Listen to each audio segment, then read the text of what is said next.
Thames Television was a franchise holder for a region of the British ITV television network serving London and surrounding area on weekdays, the 30th of July, 1968 until the night of the 31st of December 1992. Formed as a joint company, it merged the television interests of British Electric Traction owning 49% and Associated British Picture Corporation, soon taken over by EMI, owning 51%. It was both a broadcaster and a producer of television programs, making shows both for the local region it covered and for networking nationally across the ITV regions. The British Film Institute describes Thames as having served the capital and the network with a long-running, broad-based and extensive series of programs, several of which either continue or are well remembered today. Thames covered a broad spectrum of commercial public service television, with a strong mix of drama, current affairs and comedy. After Thames was acquired by Fremantle Media, it was merged with another Fremantle company, Talkback Productions, to form a new independent production company, Talkback Thames. Consequently, Thames ceased to exist as a separate entity. However, on the 1st of January 2012, the Thames brand was revived and Talkback Thames has now been split into 4 different labels: Boundless,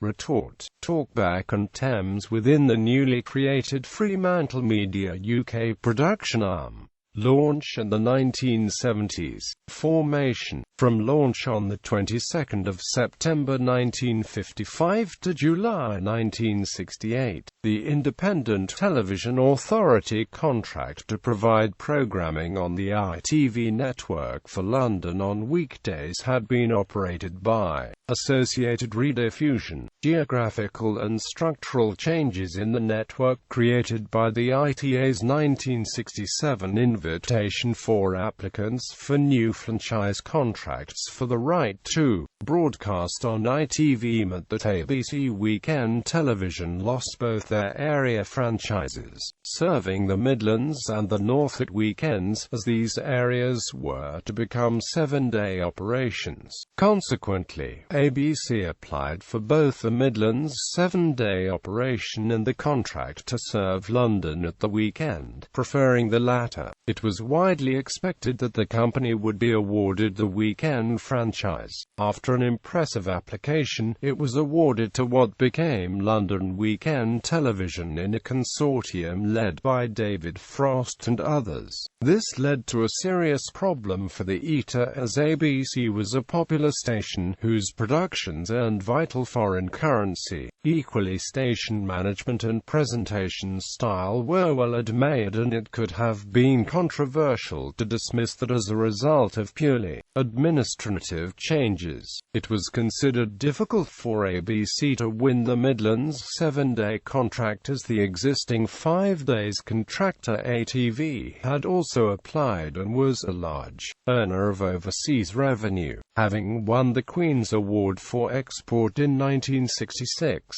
Rediffusion had believed that their contract renewal was a formality, and their application reflected this complacency. The company had treated the ETA high-handedly in interviews. In the early days of ITV, the company had worked hard to keep the network on air during financial crises that threatened the collapse of other companies, particularly Granada Television. It was reported that Rediffusion's chairman Sir John Spencer Wills felt the ETA owed his company a debt of gratitude for this, a comment which particularly annoyed the authority. During the interview process, several members of Rediffusion management also appeared in interviews for applicants for other regions, principally the consortium of which David Frost was a member, as well as the interview for Rediffusion, leading the ETA to question the loyalty at the company. In programming, Rediffusion was originally considered stuffy, but in the previous contract round of 1964, it had reinvented itself, dropping the name Associated Rediffusion in favor of the more swinging Rediffusion London, to reflect the cultural changes of the time. and output altered accordingly. The outcome proposed by the ETA was a shotgun marriage between ABC and rediffusion. The combination of these two companies, announced ETA chairman Lord Hill, seemed to the authority to offer the possibility of a program company of real excellence.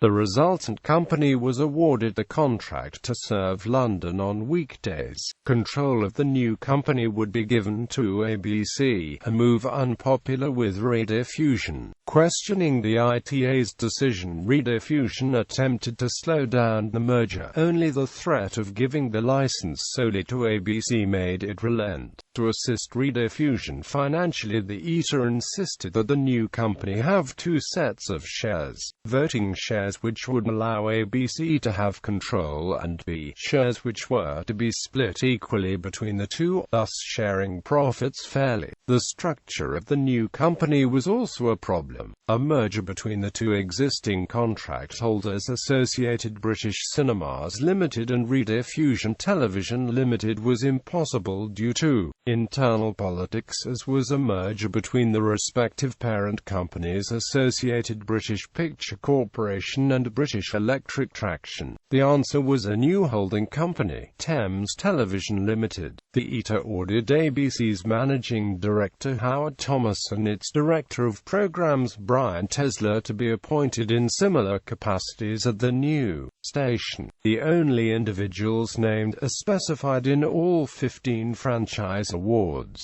ABC had majority control of the new company, and the makeup of its board predominantly came from ABC. The use of ABC's old studios at Teddington meant the workforce was predominantly ex-ABC. After some discussion as to the name of the new company, some directors favoured ABC London, while others suggested Tower Television to reflect the Post Office Tower and the Tower of London. It was named Thames Television, after the River Thames. This name had been previously considered and rejected by London Weekend Television. On the 30th of July 1968, Thames began broadcasting to London. From the start of broadcasting on Monday until its handover to London Weekend Television at 1900 GMT on Friday. The opening week was disrupted by sporadic strike action. The following week, the action had spread to all of ITV and resulted in the creation of a management-run ITV Emergency National Service for some 2 weeks. The former ABC studios at Teddington became Thames' main production base. Thames' corporate base moved to the newly constructed studios and base at Thames Television House on Euston Road in 1970. When they relinquished Television House, Rediffusion's former London headquarters, the Teddington studios were highly desirable, as they had participated in colour experiments and were already partially converted by the time of the franchise change, and as such had been sought after by both Thames and LWT. When Thames was formed, the new company acquired numerous other properties of the former franchise holders. Rediffusion's main studio complex at Wembley was leased to London Weekend Television by order of the ETA before being sold to Lee International in 1977. ABC's Midlands base in Aston, Birmingham, co-owned with ATV, was sold in 1971 when ATV moved to new colour television facilities. The northern base in Didsbury, Manchester, was used by Yorkshire Television prior to the Kirkstall Road studios in Leeds being completed, and eventually sold to Manchester Polytechnic in 1970, with a lease on sales offices in central Manchester being surrendered.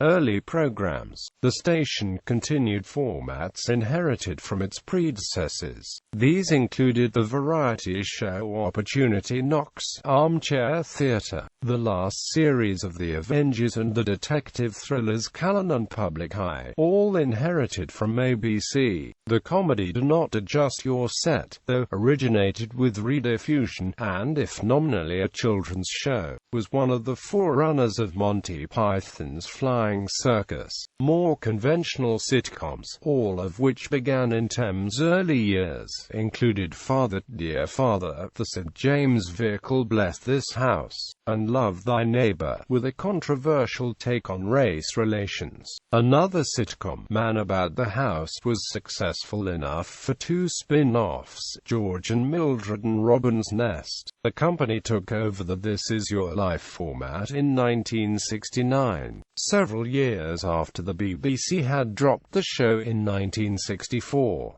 Another BBC favourite was comedian Benny Hill, the star of The Benny Hill Show, who was placed under contract.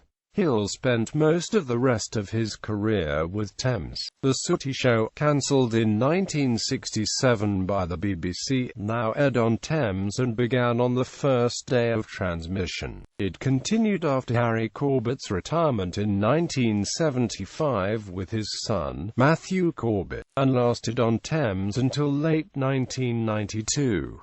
The company also produced the children's show Magpie, which began in 1968 and was intended as a rival for Blue Peter on BBC One, and a Tomorrow People, a science fiction series. For preschool children there was Rainbow, which started in 1972 and ran for 20 years. The program used animation and graphics created by Cosgrove Hall, a Thames subsidiary founded in 1972. Which made animated series for children. During the hours after Rainbow and before the children's slot, Good Afternoon was transmitted, a magazine program. It began after the IBA allowed non-schools broadcasting in this period of the day, when the government relaxed the regulations around daytime television and featured interview editions undertaken by such broadcasters as Mavis, Nicholson, and a weekly consumers program, which eventually became a program in its own right, Money Go Round. Of much greater prestige was The World at War, a 26-part history of the Second World War using unseen footage and interviews, often of high-level participants. The series, narrated by Sir Laurence Olivier, was commissioned in 1969, took 4 years to produce, and cost a record £4 million. Meanwhile, Thames gained a reputation for drama with such series as Jenny, Lady Randolph Churchill, with Lee Remick as the mother of Winston Churchill. It won an Emmy as the best series in its category, as Edward and Amp Mrs. Simpson, about the abdication crisis, did later. Other successful series in the genre from this period include Rock Follies and Armchair Thriller. These programs were made in the then standard hybrid studio video location film format, but the British industry was in the slow process of dropping the multi-camera studio format for drama, accepting soaps, to making the genre entirely on film. The Thames offshoot Euston Films was founded in 1971 to specialize in drama output made entirely on film, then still a rare practice. Euston made the police series The Sweeney, Danger UXB, and Minder, plus the last appearance of Nigel Neal's best-known creation in Quatermass. In this era, Euston also made single one-off dramas such as The Naked Civil Servant. On the 1st of December 1976, the punk band The Sex Pistols were interviewed live on Thames' regional news magazine program, Today. Members of the group uttered obscenities during their interview with Bill Grundy. Grundy, in his introduction, said they are as drunk as I am, but later claimed his comment was a joke, and had allowed the bad language to illustrate the character of the individuals in the group. The interview filled 2 minutes at the end of the program, but the production team feared trouble in the studio if they stopped the program mid-air. Thames' telephone switchboard was jammed by complaining viewers. Responding to the incident, Thames said in a statement, "Because the program was live, it was impossible to foresee the language that would be used." The press continued to be interested in the incident for several days. Grundy was suspended and today ended soon afterwards. His career never recovered. Over time, Thames replaced Today with a more conventional news offering as seen on other ITV stations. Thames at 6 was launched, later Thames News. In 1978, Thames secured a contract with Morecambe and Amp. Wise. The comedians had worked for the BBC since 1968 with major national success, but the decisive factor leading the duo to leave the corporation was Thames' offer to feature them as main leads in a film made by the company's Euston Film subsidiary. The comedy duo's leading scriptwriter, Eddie Braben, did not initially move to ITV with them, and with Eric Morecambe's failing health, the new shows never gained the audiences or matched the esteem they had previously enjoyed. Like most of ITV, Thames was beset by conflicts with trade unions, notably the Association of Cinematograph Television and Allied Technicians. A two-week technicians' strike in the summer of 1975 shut down the whole of ITV, with the technicians being bought off with a 35% pay rise. 2 years later, in May 1977, another strike occurred when production assistants at Thames refused to operate new video equipment. Thames proceeded to sack all the technicians for breach of contract. The following month, both sides backed down over the issues, with all technicians returning to work. The worst strike to hit the network originated at Thames' failure to reach agreement on pay increases and shift allowances in the 1979 pay round resulted in technicians switching off power to the transmission facilities at the Euston Road Centre on the 6th of August. After management restored power, the technicians walked out. Within 4 days the whole of the ITV network was off-air after the ACTT asked members at other companies to walk out in claim for a 15% pay rise. The network was off the air for 10 weeks.